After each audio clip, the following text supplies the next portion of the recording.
Сайн байцгаана уу? Подкаст хөрөх өдрийн мэндийг хүргэе. Боловсрал, танин мэдхүү, шинжлэх ухааны Human Channel та бүхэнд хүрж байна. За энэ удаагийн дугаараар улсын 1-р төв эмнэлгийн сэтгэл засалч оюун жаргал эмч оролцож байгаа. За мөн Human Channel-ийн хөтлөгч Мөнхбаатар оролцож байгаа. За ингээд өнөөдөр нэгэнт зочноор сэтгэл засалч эмч ирсэн учраас ерөнхийдөө хэдүүлээ нийгэмд үсээд байгаа илүү их энэ олон нийтэд тулгамдж байгаа сэтгэл зүйн асуудал түүнийгээ хэрхэн давж туулах тухай ойлголт мэдлэг зохих зөвлөгөөнүүдийг өгвөл яаж байна гэсэн саналтай байна. Тэгэхээр өнөөдрийн амраагийн бэлдсэн сэдв бол их хүнд эсвэл их том сэдв юм шиг надад санагдсан. Яагаад тэгэхээр энэ хүн төрөлхтөнд мөнхийн байдаг цаашдаа байхал сэдв. Тэгээ энэ сэдвийн тухай ярина гэхэд бол бас цаг хүрхгүй болов уу гэж дотроо бас имэж байна. Сэдвээ үзэгчдэд дэлгэж сонирхуулаач. Ер нь бол гэр бүлийн гадуур харилцаа араар тавилт гэдэг юм уу те, нууц амрын харилцаа гэдэг юм уу. Энэ тухай үнэхээр баг энэ гэр бүлээс гадуур харилцаа үүсгээгүй гэр бүл их ховор байх шиг байна.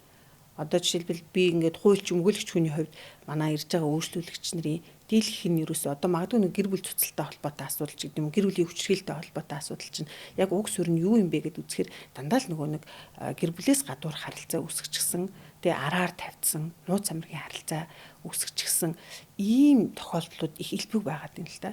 Тэгэхээр ингээд нийгмийн сэтгэл зүйг харахад ч гэсэн энэ үнэхээр эмзэг сэдв нь болчих.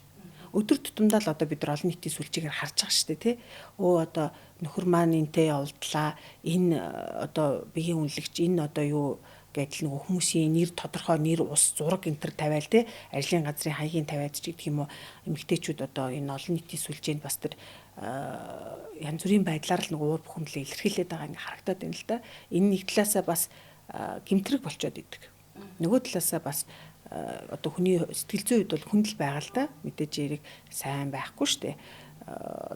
Гэр бүл болоо сайхан амьдраад үр хүүхдээ гаргаад аз жаргалтай амьдарч итэл тий хин нэг нь энэ дэр мэдээж яриг бас энэ нууц амрын харилцаанд ч юм араар тавилтанд хүүс хамаарахгүй эрэгтэйч байж болно, эмэгтэйч байж болно тий. Тийм нийтлэг бол яадгийн эрэгтэйчүүд илүү их араар тавьдаг ч гэх юм уу, ийм үзэгдлүүд илбэг байх шиг байна. Тэгэхээр энэ тал дээр манай сэтгэл зүйчийн сэтгэл засалчийн байр суурь ямар байна? Яг нэг бид нар урд нь сэтгцэн ингээд тулгамдсан асуудлууд маш олон төрөл байдаг гэд ингээд бас ярьсан шүү дээ. Мэдээж яг энэ гэр бүл хосын харилцааны асуудал маань өөрөө бас нэлээд тэр тулгамдсан асуудлын бас нэлээд дээгүүр явна шүү. Мэдээж тэгээд тэнгуут ингээд яг ийм хосын харилцаан дээр гарч байгаа саяын таны хэлсэн ингээд гэр бүлээс гадуур харилцаа гэдэг маань өөрөө яг ингээд маш тэр тухайн хүний ингээд сэтгэл зүйн ингээд айгу нийлийн хүнд асуудал болчихж байгаа байхгүй. Нөгөө нэг юм итгэлцэл алга болж гин, амлалт байхгүй болж гин, те ирээдүй цаашдаа ингээд нөө төлөвлөж исэн зүйлс ч гэдэг юм. Маш олон зүйлс ингээд тэнцээ үр хүүхэд, гэр бүл, ажил төрөлт магадгүй ч юм. Тухайн хүний өөрийнх нь үнцэн гэх юм. Маш олон зүйл хүндэгддэг учраас ийм гэр бүлээс гадуур харилцаа тухайн хүн сэтгэл зүйн маш хүнд ийм цочрлыг өгдөг. Зарим талаараа бас ингээд нэг тийм баг ингээд нэг юм аваар осолд ороод яс хугарж байгаатай адил өвдөлтийг тухайд өгдөг гэж ингэж тийм өгдөг гэж ингэж нөгөө нэг зүүрэлдэг байхгүй. Тэгээд нөгөө нэг бид нар нөгөө нэг юм эцэг их үр хүүхэд хань ижилтэй холбоотой асуудал тухайн хүнд юу маш их тийм хүчтэй цочрлуудыг өгчдөг. Тэгээд нийгэмдэр ингээл харахаа сая магадгүй бид нарт ингээд ковид цар тахал боллоо. Түүнтэй холбоотойгоор ч байж магадгүй тий түүний дараагаас гэр бүл салдах асуудал их айгу өндөр болсон гэсэн юм судалгааны тоо байгаа юм байл шүү дээ.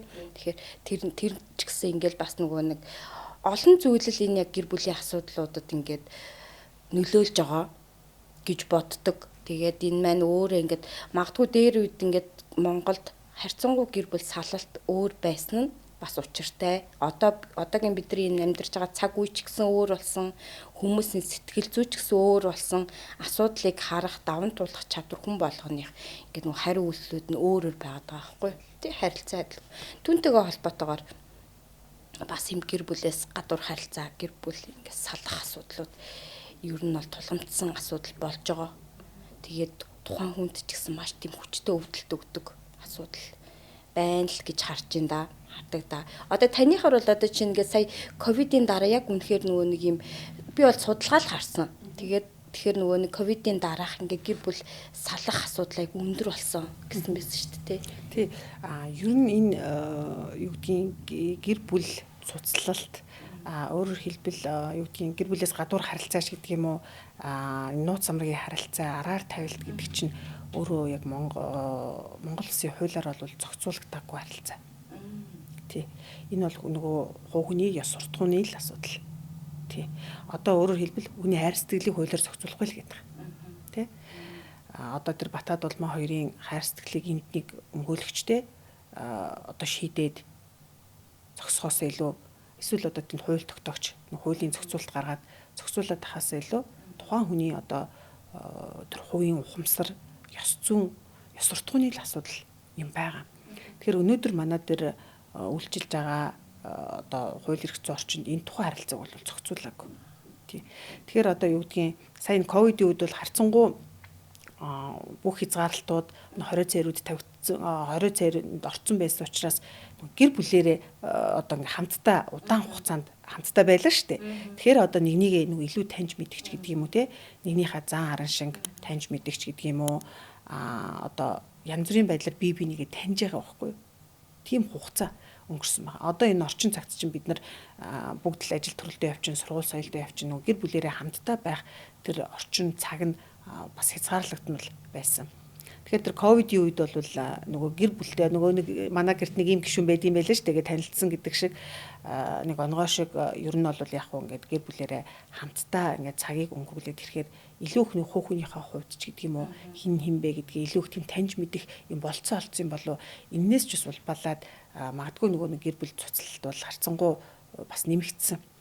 Гэхдээ одоо бол би яг шууд тоон үзүүлэлт хийж чадахгүй байгаа ч гэсэн ерөнхийдөө нөгөө хэргийн ачаал юмнуудыг харахаар өөр болоод байгаа л да. Ковидын үед байхдаа гэр бүлээс гадуурх өөр харилцааг хүсээд байсан болов хүмүүс. Яасан ингэ бодож байсан. Тий. Гэр бүлийн гадуур харилцаа үүснээс болоод гэр бүл салдаг гэж хүмүүс ер нь хөвчлэн ингэ боддог шүү дээ. Тэгээд тэр чинь тэгэхээр чинь бас нэг талаараа яг гэр бүлээс гадуур харилцаагч хуулиар зохицуулаагүй учраас бас шалтгаан нь салж байгаагийн шалтгаан гэр бүл гадуур харилцааг шууд хилчиж бас болтгүй юм байна шүү дээ гэж ойлгож байна тий. Мэдээж хэрэг маш олон хүчин зүйл нөлөөлнө шүү дээ. Тэ гэр бүл одоо цуцлахад одоо зарим тохиолдолд юу гэдгийг одоо манайхан ч нөгөө өөр хүүхдүүдийн амьдралд их оролцдог шүү дээ эцэг эхчүүд. Одоо бол харцангуй гайгүй болж байгаа. Ер нь бол одоо бас нэг 30-аад жилийн өмнөхд бол харцангуй одоо хүүхдийн амьдралд нь оролцдог ийм байсан болов уу гэж би зүгээр бодоод байгаа. Тухайн нөхцөл байдлыг ингээ харахаар одоо бол харцангуй гайгүй. Гэхдээ нөгөө хөндлөнгөөс эцэг эхчүүд нь тухайн гэр бүлийн амьдралд оролцдог. Энэ байдал бас нөгөө мэдээж хэрэг гэр бүл цуцлахад нөлөөлдөг. За дээрэс нь одоо нөгөө эдийн засгийн чадамж нь сайжраад ирэхээрээ бас энэ нөгөө нөлөөлөд ирдэг. За одоо эхнэрээ сайжруулна энтер гэд одоо бас тэр хүмүүсийн дунд яриануд байна шүү дээ. Залуу ихнэр аавч гэдэг юм уу, үзэсгэлэнтэй сайхан ихнэр аавч гэдэг юм уу, ийм байдлаар бас нэг гэр бүл цуцлалт нөлөөлж байна. За одоо шууд утгаараа мэдээж хэрэг нөгөө гэр бүлийн гадуур харилцаа, нууц амрын харилцаанаас болоод одоо гэр бүлээс салах хэмжээнд хүртэл одоо байна гэх юм бол айгу өрөөсгөл ойлголт л та. Тий. Мэдээж хэрэг олон хүчин зүйлүүд нөлөөлнө л дээ. Гэхдээ хүний сэтгэл санааг зүрх сэтгэлийг одоо хайр сэтгэлийг гэх юм уу те бид нар хөндлөнгөөс хэнийг зохицуулах боломжгүй шүү дээ. Яг тэгэнгүүт одоо нөгөө бид хэдий ярьж байгаа юм чинь болохоор яагаад арга тавилт байгаад байгаа юм. Яагаад нэг магадгүй хуураад байгаа юм гэдэг юм л бид нар ярих гэдэг ба шүү дээ тийм байна. Тэгэхээр яг ингээд сэтгцэн ингээд шинжлэх ухаан, сэтгэл зүйн шинжлэх ухаанд мэдээж ингээд хайрыг тодорхойлсон, хосын харилцааг тодорхойлсон маш олон юм онол тий байгаа зөндөө байд. Тэгээд яг хав ерөнхийдөө ингээд хосын дунд ингээд нэг юм хосын ингээд амьдралыг ерөнхийдөө нэг юм хуваадаг байхгүй. яг ингээд ид халуун хайр дурлал ингээд цэцгэлж байгаа үе те ингээд дунд нь ингээд тент чинь бас нэг юм уйдах үе гарч ирж байгаа юм ч гэх юм. Тэгэхээр яг ингээд ийм араар тавилт гэр бүлээс гадуур харилцаа ер нь аль насн дээр илүү хүүсэд байна гэхээр дунд насн дээр илүү их байдаг. 30-аас магадгүй 50 те 35-аас 55. Иймэрхүү дунд насн дээр илүү их ингээд үсэд байна гэж үздэг байхгүй. Тэнгүүтээ энийгээ тайлбарлахтаа болохоор мэдээж яг тэр нөгөө нэг хос хоёрын хоорондын ингээд нөгөө амьдралын юм туулж байгаа цаг хугацаа нөлөөлж гин нэг нэгнийхээ илүү их нөгөө нэг юм таньж мэдж гин эсвэл нэг нэгнээсээ уйдж гин нэг нэгнтэйгээ ингээд таарч тохирохгүй. Одоо магадгүй ингээд барууных ингээд гэр бүлийн юм салж байгаа шалтгаан гингүүт нөгөө зан характер таараагүй гэдэг шалтгаанууд айгүйх байдаг шүү дээ. Тэгээ салж ийн ч гэдэг юм уу. Иймэрхүү ингээд зүйлсүүдийг ингээд тоочны ингээд нэрлэлчихсэн байдаг байхгүй. Тэнгүүд ягаад энэ тэгвэл дунд насн дээр илүү их ингээд энэ хууралт гэр бүлээс гадуур харилцаа явагдаад байгаа юм бэ гэхээр ер нь зүгээр энэ насн дээр хүн харьцангуй ингээд нөө жил болгон л бид нэр ингээд хөгжөөл нас суулган дээр те 20-тай байх, 30-тай байх, 40-тай байх, 50-тай байх гэдэг чинь өөрөө ингээд сэтгэл зүйн хувьд хүн ингээд хөгжөөл явж байгаа байхгүй. Тэгэнгүүт магадгүй нөгөө нэг анхны ингээд нөгөө нэг хайрлаж дурлалцаад ингээд нөгөө нэг суусан үеийн тэр үеийнхаа нөгөө нэг юм мэдрэмж сэтгэл хөдлөлөө мэдрэхээ ингээд болчиход байгаагаа хүмүүс болохоор хайргүй болж байна. Тэгэхээр дахиад би энэ хүнд хайргүй юм чинь би нөгөө шин хайр хаймаар штэ. Би аз жаргалтай баймаар юм ч гэдэг юм. Илүү эсвэл өөр хин нэгэнд илүү сайхан харагдах. Тинчээ нөгөө нэг яг тэр анх нөгөө нэг их нэртэйгээ нөхөртөөгөө танилцсан үеийн сайхан мэдрэмж сэтгэл хөдлөл гараад ангууд энэ ч хайр үсчлээ. Тий, энэ ч хайр үсчлээ. Тий, энэ ч хайр үсчлээ гэд нөгөө хүн рүү ингээ яваад байгаа юмнууд юмс ингээ байгаад байгаа байхгүй. Тэнгүүд одоо нөгөө яг дунд насн дээр гэхээр чи яагаад вэ гэхээр цаг хугацаа нэгдүгээрт нөлөөлж байгаа юм байна. Хоёрдугаарт нь хувь хүний сэтгэл зүйн хөгжил нөлөөлж байгаа юм байна гэж харж байгаа. Гуравдугаарт нь болохоор би тэр үед нөгөө нэг юм тэр хүн айгу боломжтой болчиход байгаа байхгүй. Эдийн засгийн хувьд, нөхцөлийн хувьд те магадгүй нөгөө нэг тийм өөрийнхөө хувь хүнийхээ хөгжлийн хувьд ч гэдэг юм. Тиймэрхүү юмс ч гэсэн айгу нөлөөлдөг байх тийм. Тэгээд тинчээ илүү сайхан хүн гэдэг чинь хизээ цагтаал нөгөө сайн сайхан юмны хойноос ингээл нэг юм хөөцөлдөж хаана би жаарах нь хаана надад сайхан байна гэдэг юмны хойноос л тэр нэг юм сайхан мэдрэмж сайхан сэтгэл хөдлөлийг мэдрэх гэл ингээд хайгаад байгаад ингээд тэрнтэйгээ хөөцөлдөж яваад байгаа л байсантай л ботой. Миний хувьд бол нэг ийм зүйл анзаарсан. Одоо эргэн тойрондох одоо хүрээлийнхнийгаа харахад эдгэр залуу үедээ олон одоо охид бүс хүүчүүдтэй уулзаж учирч яваагүй тийм бүрэг ичимхий байсан ч гэдэг юм уу. Одоо нэг тийм хаагдмал тийм даруу эсвэл одоо бусдад тоогддггүй байсан ч юм уу тийм олон эмэгтэй хүнтэй үерхэж үзээгүй унтаж үзээгүй учраас хижээл насандаа буюу одоо 35-аас дээш яваад ирэхдээ яг тэр хэрэгцээг нөхөх гээд байдаг юм санагдаад байна. Зарим нэг нь харахад бол одоо баг залуу үедээ тийм үү оюутан ахуйч гэдэг юм 10 жилдээ олон охтуудтай унтаад үдцсэн хүмүүс бол хижээл насандаа ирэхэд тэр зүг рүү явах одоо магадлал нь бусад нөгөө үзээгүй магадлалаасаа илүү их байгаад байгаа. Тэгээ ийм зүйл анзаарагдаад байгаа.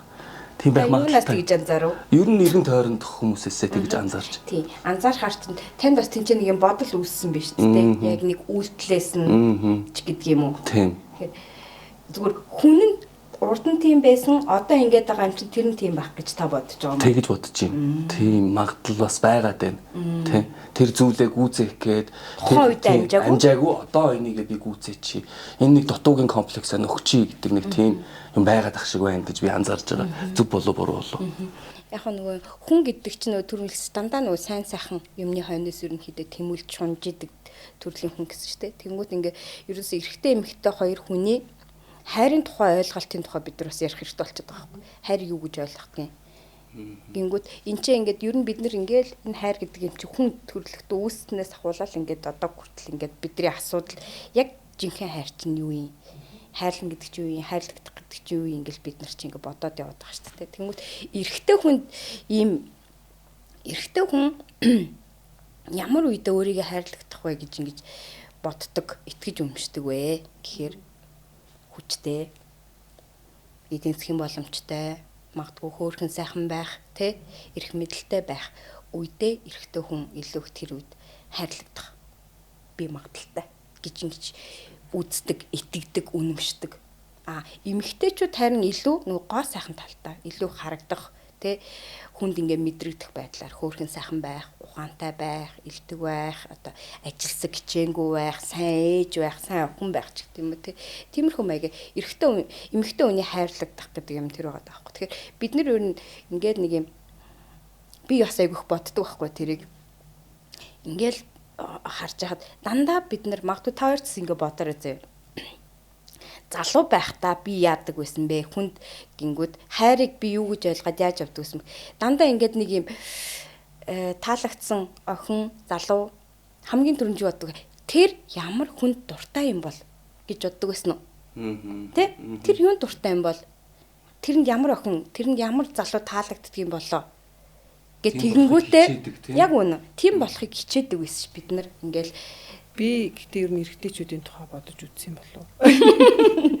Яг санахгүй байна. Би яг яадаг гэсэн болов юу сан. Тэр нууц амаргаас тэр хайрлагдах хэрэгцээгээ авах гад л нууц амаргатаа яваад байна гэсэн үг шүү дээ. Тийм. Тэгэхээр нөгөө нэг одоо тэгээд тэгэнгүүт чинь ингээд нэг тэнд магадгүй нөгөө нэг 5-10 жил тэр нэг эхлээд танилцж байгаа нэг бал буурмын хайр дурлалын үед чинь яг тэр нөгөө нэг юм нөгөө хүнд чинь ингээд хөөрхөн сайхан харагдчихээн ихнэр нөхрөн те магадгүй нөгөө эрх мэдэлтэй, чадaltaй, чансаатай яг магадгүй яг тухайн үед нэг сайхан харагдаад байгаа байхгүй яг ингээд магадгүй хайж явж байгаа юм тэр хүнд байгаа юм шиг.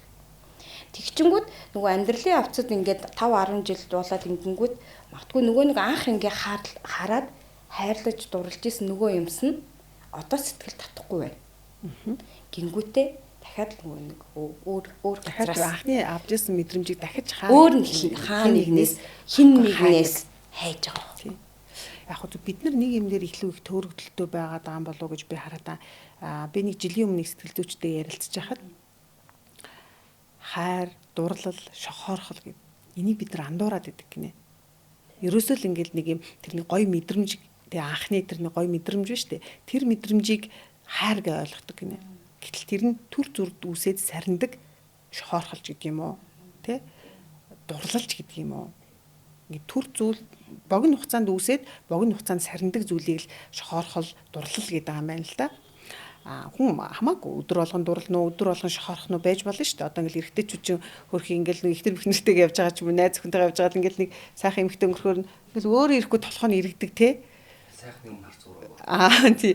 Тэгэхээр яг энтэй адилхан тэр бол нэг сонирхолж гэдэг юм уу шохоорхол бүр ингээд хараал анхны харцаараа дурлсан энэ төр гэж ярьдаг шүү дээ. Тэр бол нөгөө маш хүчтэй богино хугацаанд үсээд сэтгэл хөдлөл. Хайр гэдэг зүйл чинь урт удаан хугацаанд бий болдог зүйлийг хэлдэг.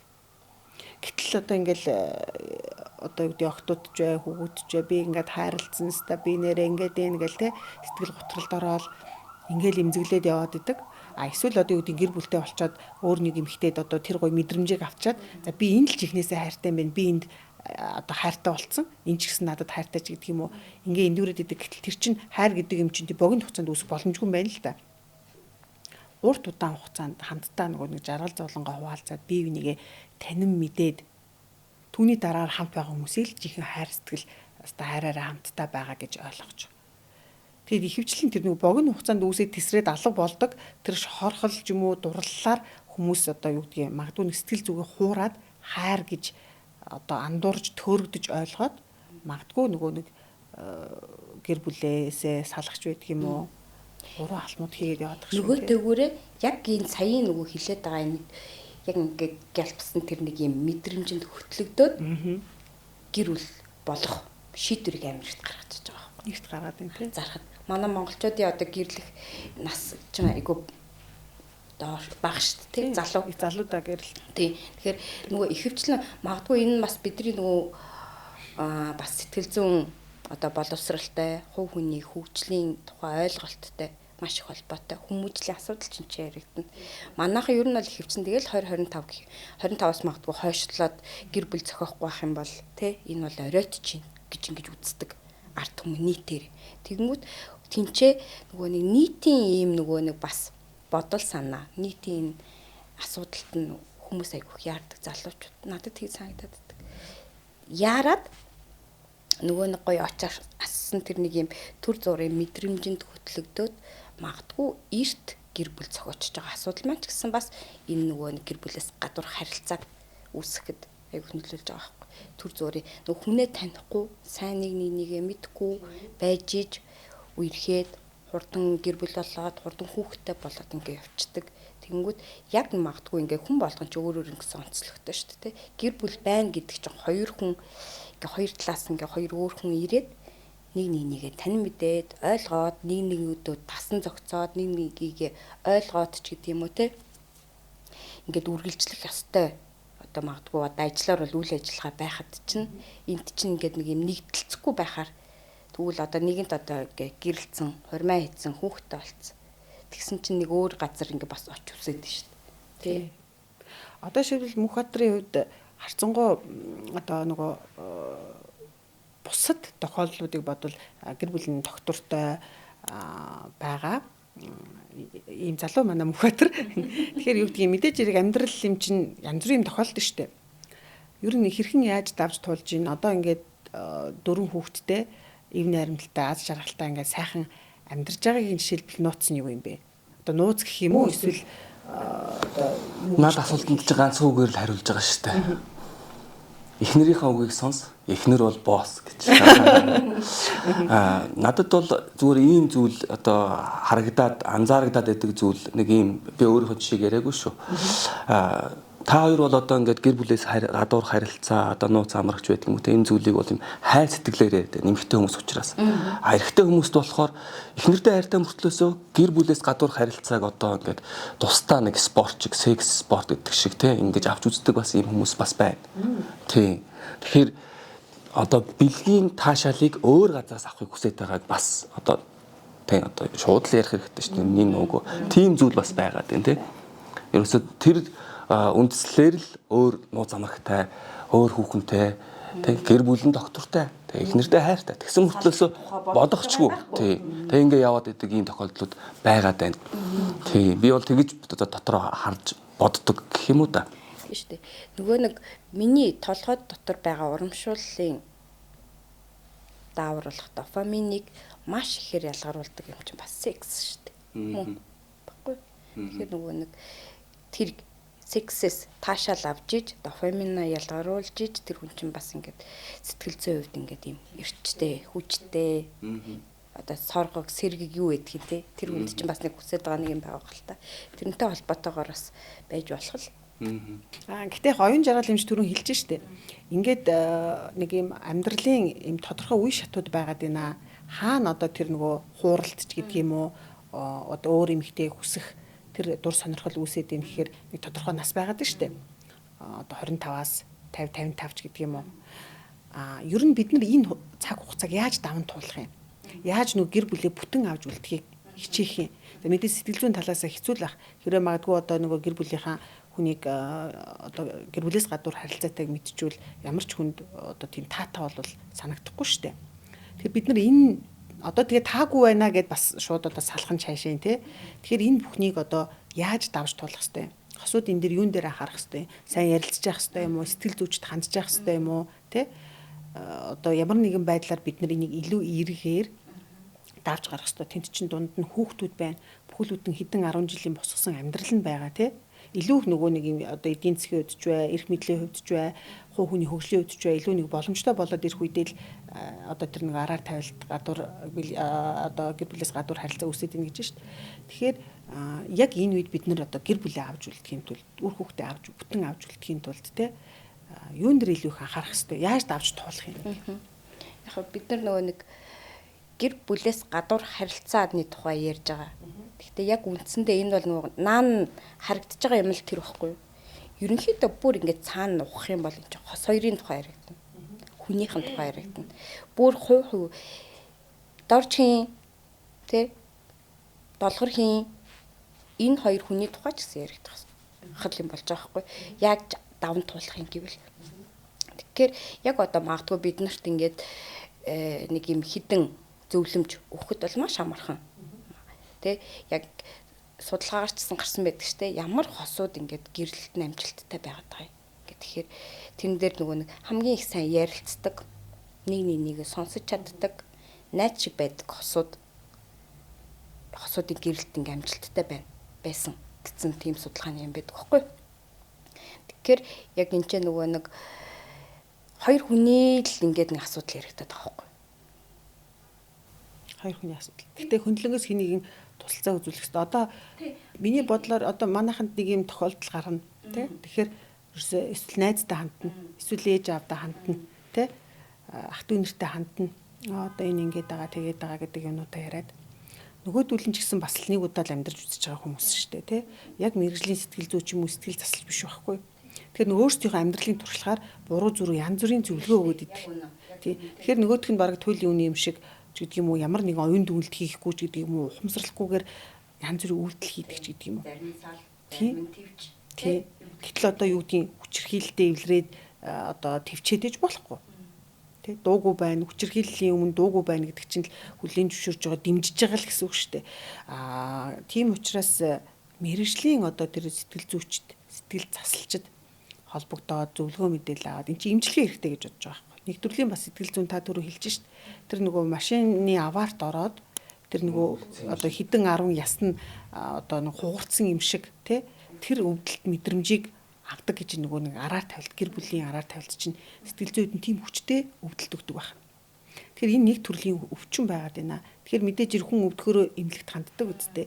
Ханаа төрхөр эм аваад уудаг штэ. Тэрнтэй адилхан бидний энд ямар нэгэн байдлаар эмч хэрэгтэй, эм хэрэгтэй. Тэгээд яг энэ талаас бас аян жаргал эмчээс асууад байгаа байхгүй. Тийм. Тэгэхээр нөгөө бид нар ер нь юмсыг шууд ингээд ер нь дандаа л ер нь хүмүүс ингэдэг. Шууд зөвлөгөө аваад зөвлөгөөний дагуу хийгээд тэ гарц нь хаана вэ гэж бид нар дандаа юм хайдаг. Тэ дандаа шууд арга хайчдаг байхгүй юу? Тэгэхээр яг арга хайх юм бол зөндөө арга хинч хизээч зөндөө юм хэлж өгнө. Амархан. Тэгэхээр би яг энэ асуудал маань юу юм бэ гэдгийг хүн хамгийн түрүүнд тань мэдэх нь айгүй чухал байхгүй. Сая нөгөө нэг энэ чинь хоёр хүний тухай яригдана гэдэг байгаа маань тэр байхгүй. За тийч нэг гэр бүлээс гадуур харилцаа үүсчлээ.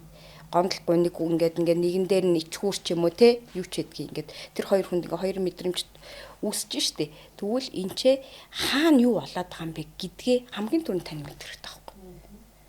Би энэ ч амар уурлаад байгаа юм уу? Өөрийгөө ойлгох хэрэгтэй байхгүй. Миний ингээд уур хилэн төрж байгаа юм уу? Би доромжлогдсон мэдрэмж аваад байгаа юм уу? Би энэ чи айс юм уу? Би ичж байгаа юм уу? Юу болж байгаа юм? Яг энэ хуурагдсан энэ чинь дараа чинь. Тэгэхээр хүн болгон яг энэ хууралтын дараа бүгдөө нэг жил мэдрэмж авдаггүй. Өөр. Идэх хугацааны харилцаа адилгүй насан туршдаа мартахгүй тийм ээ. Тийм зарим нь тийштэй. Тэгэхээр нөгөө хүн эхлээд тэнцээ ямар надад процесс болж чинь юу болж байна гэдгийг тань мэдхийг хичээгээрэй л гэж хэлнэ. Тань мэдчихсний араас за одоо юу их вэ? Би нөхөртөөгөө ярих юм уу, ярихгүй юм уу? Төр зур хүлээгээд ажиглах юм уу? Шууд ямар нэгэн үйлдэл хийх юм уу? Тэ? Эсвэл нөгөө нэг юм үйлдэл хийх гэдэг нь одоо нөгөө дараагийн ингээ шатар юм уу? Тэ хууль асуудал яригдчих гэдэг юм уу? Энэ шийдвэрүүд чинь тухайн хүний тэрийг нөгөө нэг ойлгосны дүнд гаргал юм бол аль болох тэр чинь зөвл байх гэдэг байгаа байхгүй. Одоо магадгүй бидний дунд эргэн тойрон тийм асуудалгүй найз нөхөд ч гэдэг юм байхгүй. Бүгдөө л ийм ямар нэгэн байдлаар их бага хэмжээгээр ингээл даван тулаал ингээ явж л байгаа байхгүй. Тэгэхээр энэ ч хүн болгон өөрөөрөө даван тулж байна гэдэг нь тэр. Тэгэхээр нийтлэг нэг юм зөвлөн гэхээр миний хувьд ингээд айгу боломжгүй санагддаг байхгүй. Хүмүүс ингээд магадгүй яг сэтгэл засалчаас би твчих юм уу твчихгүй юм уу? Одоохондоо ингээд би бүр ингээд өөх гээд байна. Очоод бүр ингээд алчмаар санагдаж байна ч гэж хэлэх хүн байдаг шүү дээ. Твчихгүй. Үйлдэл хийх гээд байна яах юм? Гэт ингээд асуудаг байхгүй зөндөө л юм байна. Тэгэхээр би бол за эхлээд өөрийгөө жоохон анзааръя. Яг асуудлаа хоёлоо олъё. Надад ямар мэдрэмж төрөөд байгаа. Яамаар байгаа. Тэр асуудлаа магадгүй одоо жишээ нь ингээд хоёр хүний тухай яригадаад байна гэж шүү дээ. Ягаад гэр бүлээс гадуур харилцаа үүсэд нөхөр нь эхнэр нь өөр хүн хайгаад байгаа. Та хоёрын дунд юу болох байлцсан юм? ярихаа болцсон юм уу? Нэг нэгээ тэрхээ болцсон юм уу? Нэг нэгийг халамжлахаа болцсон юм уу? Эсвэл эдийн засгийн асуудал байгаа юм уу? Юу байгаад байгаа? Эсвэл сексээс таашаал авахгүй. Тийм, эсвэл сексээс таашаал авахгүй байгаа юм уу? Бэлгийн амьдрал болохгүй байгаа юм уу? Юу байгаа юм? За тэгвэл тэрийг нөгөө хүнтэйгээ ч гэсэн бас ярина шүү дээ. За юу болохгүй. Надад юу болохгүй. Ер нь ярилцах тийм. Ярилцах, танин мэдчихэд ярилцах. Тэрнээс одоо жишээ нь магадгүй одоо ингээд чи яагаад намайг хуурж байгаа гэд ингээд гэд шууд асуух юм бол бүгдөө мэдгүй гэдэг яг үннийг хэлнэ. Яг шалтгаанаа мэдгүй гэдэг байхгүй. Яагаад ийм болцсныг мэдгүй байна. Яагаад ийм хүртлээ явцснаа мэдгүй байна. Одоо ч гэсэн энэ хүнд би хайртай юм уу, хайргүй юм уу? Эсвэл нөгөө нэг юм секс төтлөгдөд би энийг энэ хүн рүү яваад байгаа юм уу? Надад ямар ашигтай байгааг би мэдэхгүй байна гэж хөвчлээ хэлдэг. Яг тэрнээс надад эндээс сексийн таашаал авахын тулд би давхар харилцаа гээд гэр бүлээс гадуур харилцаа үүсгэчлээ гэж хэлдэг хүн айгүй цөөхөн баг гэж би боддог байхгүй. Яг их нэртэй. Яг тэрийгэ тодорхойлоод хэлдэг хүн бол. Тэгэхээр асуудлаа илүү их тань мэдэх хэрэгтэй. Тэгээд тэрний хойноос шийдвэрлэх арга зам юу байна вэ гэдгийг хамтдаа л хийх хэрэгтэй. Хамтдаа энэ чинь хоёр хүний хосын амьдрал учраас нэг хүн ганцаархны юм эсийг шийдэж чадахгүй, өөрчилж чадахгүй учраас хамгийн наад зах нь л одоо яг энэ гэр бүл гэдэг чинь чи өтөө хоёрын хувьд одоо ямар үн цэнтэй юм. Чи гэр бүлээ юу гэж ойлгож байгаа? Би ингэж ойлгодог. Хоёулаа ингээд гэр бүл гэдэг юм чинь бит хоёр яг үн цэнтэй зүйл мүү юм уу биш юм уу? Цаашдаа ингээд хоёулангийн зорж байгаа юм юу юм? Тэ? Үнэхээр ингээд тэр чинь нөгөө нэг зорилгын төлөө явж байгаа юм явахгүй юм. Хоёулангийн хооронд нь одоо магадгүй юу болоод байгаа юм. Тэ? Тэнгүүд эмэгтэйчүүд дээр нэг иймэрхүү юмнууд айгүй их ажиглагддаг. Би төвчжүүл, би дасан зөгцчвал, тэ? Би хичээчхвэл гэд тэнгүүтээ дахиад нөгөө нэг юм дүр тойроод эхэлдэг байхгүй. Одоо нөгөө нэг урд нь байснаас өөр байчвал өөр байх юм байна гэдэг юм уу тий. Яг үндсэн асуудлаа шийдэж гэж нөгөө учраа нөгөө болохгүй байгаа юм аа олохынхоо оронд дахиад нэг юм дүр үүсгээ, дахиад нэг юм төсөл бичээд тэрийг хэрэгжүүлэх гээд ингээ яваад ангууд нөгөөт нь дахиад л бүтлгүүтэд үндсэн нөгөө доор суурин дээр болохгүй байгаа юм чинь цаашаа нь явахгүй байгаа байхгүй. Одоо юу гэдгийг ингээд гэр бүлийн хүчирхийллийн тухай ярихаар ерөөсөө л ихэнх тохиолдолд харталт. Залуучдын дунд ер нь бол харталтаас болол гэр бүлийн хүчирхийлэл үлдээдэг. Одоо зарим нь үнэлэлгүйж байд юм хий хоосон ч байд юм уу, зохиодог ч юм уу мэдэхгүй те. А гэхдээ зарим нь одоо бодиттой байхыг үүсэхгүй л те.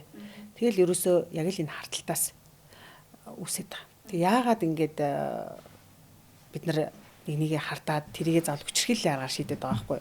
Цохид зодоо ч гэдэг юм уу те. Гэмтэл учруулахгүйгээр бид нь халдаад байгаа юм л та. Тэгэхээр нөгөө нэг ярилцахгүй байгаас бид нар тий ойлголцохгүй, ярилцахгүй. Эсвэл ингээд бит хоёр муудахаар би ингээд дуугаа хураачдаг. Би дуугаалчдаг, би юу ч ярьдаггүй гэдэг. Ингээ асуудлыг шийдэхгүй. Илүү л хөндрүүлнэ. Тий? Тэгэхээр одоо зүгээр ер нь мэдээж би одоо өнөөдөр ч ингээл бид нар нэг удаа амьдралаа гэдэг юм. Ер нь яг нэг амьдрал заавартайгаа ирдэггүй. Гэхдээ бидний нөгөө нэг яг нэг оюун жаргал эн чинь ярьж байгаагаар гэр бүлийн хүмүүжил тий өөрийнх нь ёс зүй, боловсрал, ёс суртахуун айгүй олон хүчин зүйлээс хүн бүтэж байгаа бий болж байгаа шүү дээ. Зарим нь бол одоо юу гэдгийг нөгөө ирээ цээргүй болцсон тий айх ичих зүйлгүй болцсон. Тэгэл ерөөсөө дураараа одоо гадуураа гарна уу, хонно уу, өнжнөө хамаагүй. Нөгөө тал нь бол ингээ баг хүлэн зөвшөөрсөн тий. Өө манай ингээл явж лээ гэдгийг. Тэг юм хэлэхгүй бодо хэрэлдэхгүй байгаа л их сайн байна гэж болгоод тий. Өө би юм хэлдэггүй дугаа олцдог ч гэдэг юм уу, огт дуурдаггүй ч гэдэг юм уу. Энэ байдал чинь өөрөө одоо маш тийм хүнд үр дагаварт хүргэж болдог. Тэг бид нар бас одоо ингээд олон нийтэд ил болсон жишээнүүдийг мэдэн штэ харалтын улмаас болоод нөгөө эмэгтэйг нь очиод амь насын одоо бүрлэгдсэн тохиолдол баггүй байгаа штэ ер нь бол тий. Тэгэхээр аль болохоор мэдээж хүний амьдрал ба янз бүрийн асуудал гарнаа, тохиолдолноо. Гэтэ бид нар ингээд нэг зорилготой нэг гэр бүл болоод ингээ явж байгаа бол зорилгын төлөө мэдээ саад бэрхшээл учрна. Энийг яаж давж туулах юм? Хамтдаа ярилцаад шийддэг, ойлголцдог. За бүр боломжгүй бол нөгөө толгойг нийлүүлээд гагнчаагүйгээс хойш те ирийн битгээл эрүү толгой ерөөс салдаг л гэдэг үг байдаг штэ.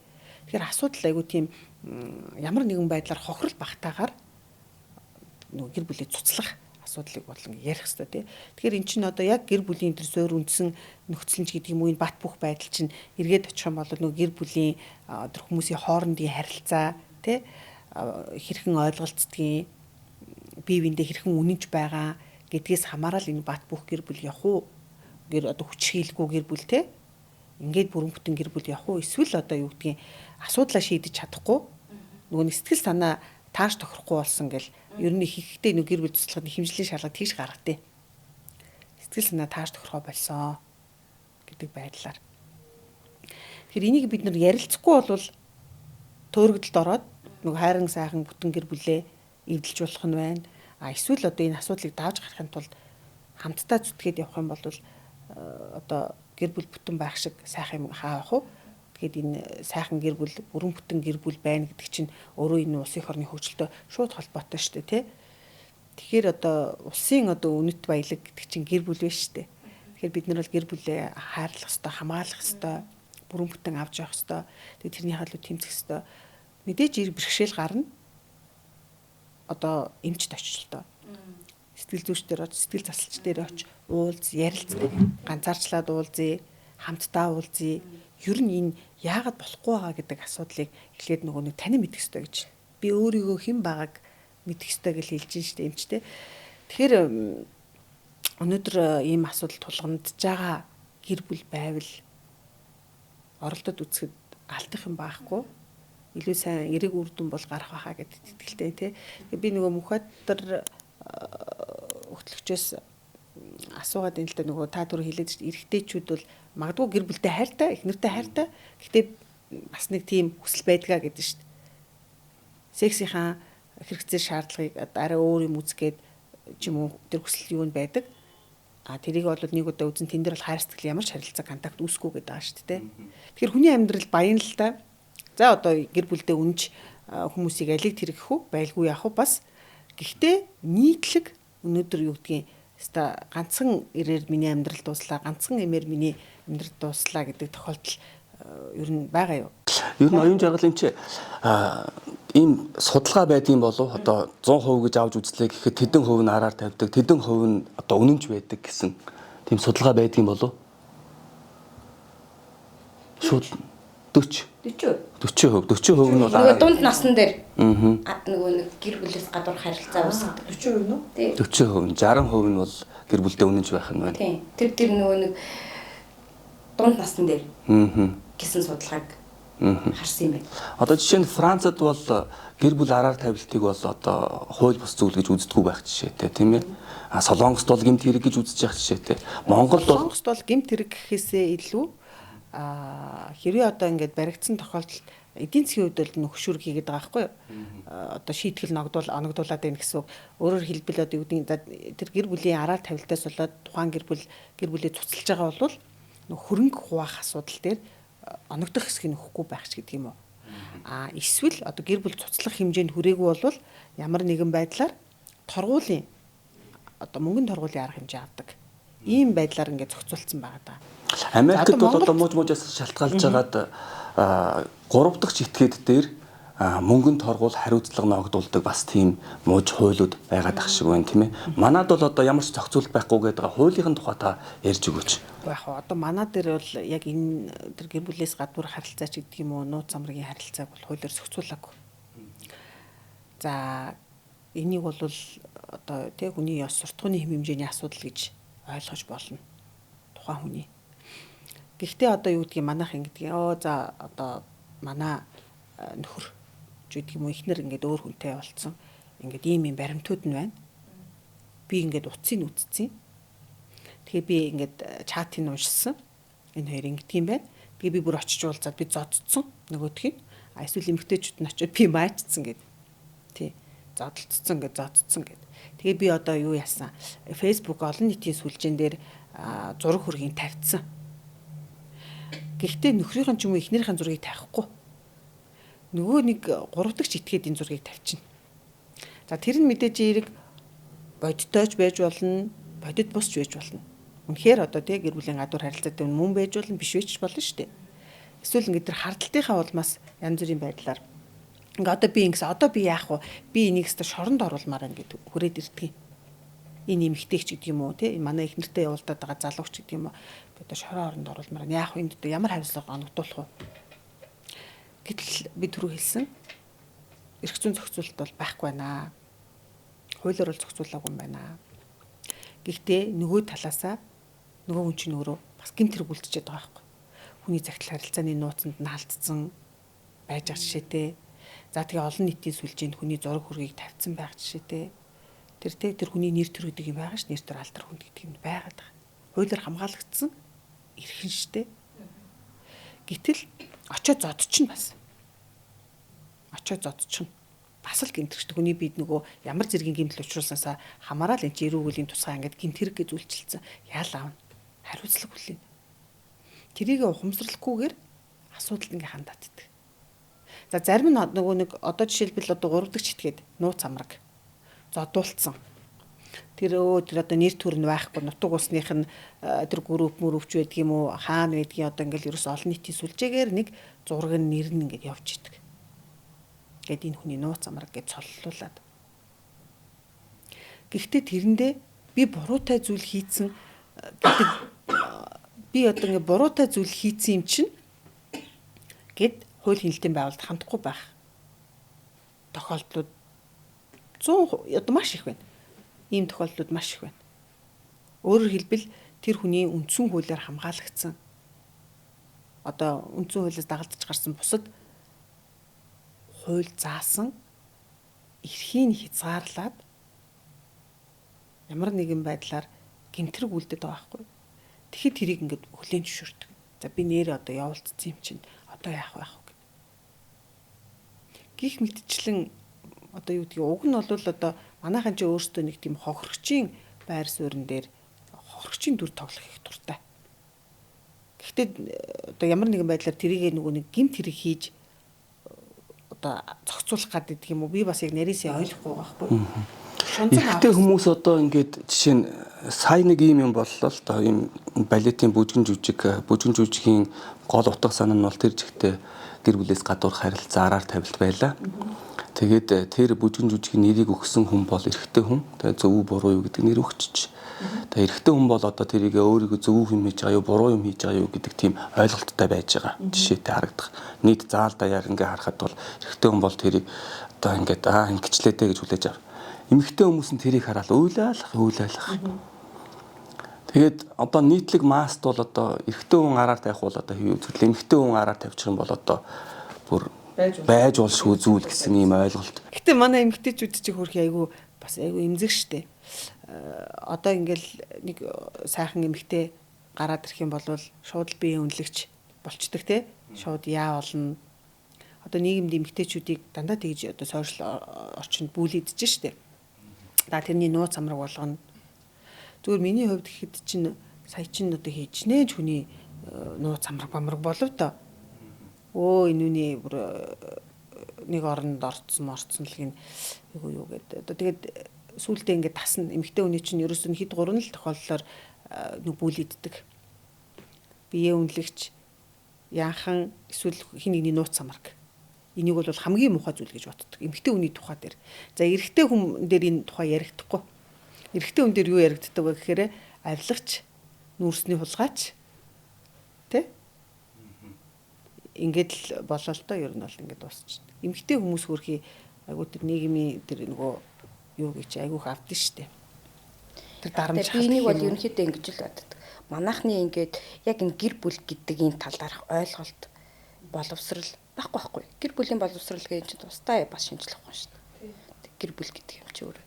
Тэгэнгүүтээ ердөөсөө бидний ингээд амьдарч байгаа одоогийн цаг хугацаанд чинь яг ингээд нөгөө нэг юм аав юм байх, нөхөр юм байх, эхнэр юм байх, ээж юм байх гэдэг юм ердөөсөө бидний юм уламжлалт байдлаар л авцсан болохоос биш яг ингээд нэг юм тодорхой ингээд бүр ойлголттой энэ амьдралыг чи ингээд явах моохч гэдэг юм уу те.